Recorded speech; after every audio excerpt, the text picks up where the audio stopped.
আসসালামু আলাইকুম। এসমুর রান্নাঘরে সবাইকে স্বাগত। আজ রান্না করব কাঁঠাল দিয়ে দারুণ মজার একটি চিকেন কারি।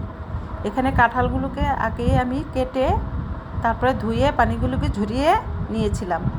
তারপরে এখানে আমি কাঁঠালগুলোকে একটু লাল লাল করে ভেজে নিচ্ছি লবণ দিয়ে। চিকেনগুলোকে আগেই ভেজে নিয়েছিলাম, ভিডিওটা স্কিপ হয়ে গেছে। তারপর কয়েক টুকরো চিকেন ভাজা কম হয়েছিল বিধায় আমি আবারও চিকেনের টুকরোগুলো একটু লাল করে ভেজে নিচ্ছি। ভেজে নেওয়ার পর আমি কারিটা রান্না করব। এখানে এই কাঁঠালের কারিটা অল্প মশলা দিয়ে করলে দারুণ লাগে। যারা কাঁঠালের কারি পছন্দ না করেন তারাও একদিন করে দেখেন, মুখে লেগে থাকবে। এখানে পরিমাণ মতো সরিষা তেল দিয়ে একটু মেথি দিলাম। মেথিটা না যারা পছন্দ না করেন এটা স্কিপ করতে পারেন। 2 চা চামচ পরিমাণ পেঁয়াজ দিয়ে একটু ভেজে নিলাম। তারপর কয়েক টুকরো এলাচি, লং এবং দারুচিনি দিলাম। আমি এখানে গরম মশলা দিব, আমার হাতে বানানো, তাই এখানে মশলার পরিমাণটা কম দিয়েছি। তারপর আধা চা চামচ পরিমাণ রসুন বাটা, 1 চা চামচের একটু কম পেঁয়াজ বাটা দিলাম।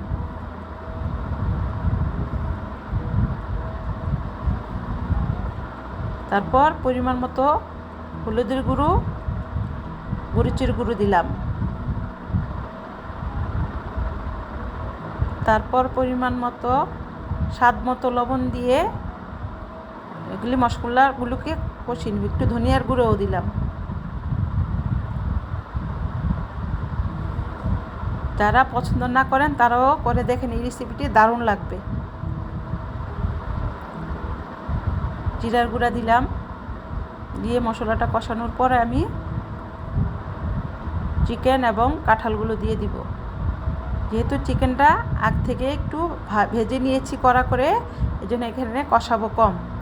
2 মিনিট কষিয়ে তারপর আমি কাঁঠালগুলোকে দিয়ে দিলাম। কাঁঠালগুলো আবারও আমি 2 মিনিট কষালাম। মোট 4 মিনিট আমি এখানে কাঁঠালগুলো আর চিকেনগুলো কষিয়ে নিয়েছি। একটু কষানোর পর তারপর আমি এখানে গরম পানি অ্যাড করব। পানির পরিমাণটা একটু কম দিতে হবে, যেহেতু কাঁঠাল এবং চিকেনটা আগে থেকেই ভাজা ছিল, তা না হলে কাঁঠালটা একটু খুলে খুলে যাবে। আস্তে আস্তে থাকলে দেখতে ভালো লাগে, খেতেও ভালো লাগে।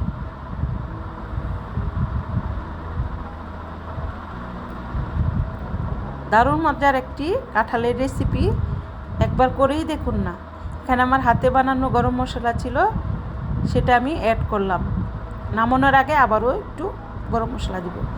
আমার গাছের এলাচি পাতা কয়েক টুকরো কেটে দিয়েছি।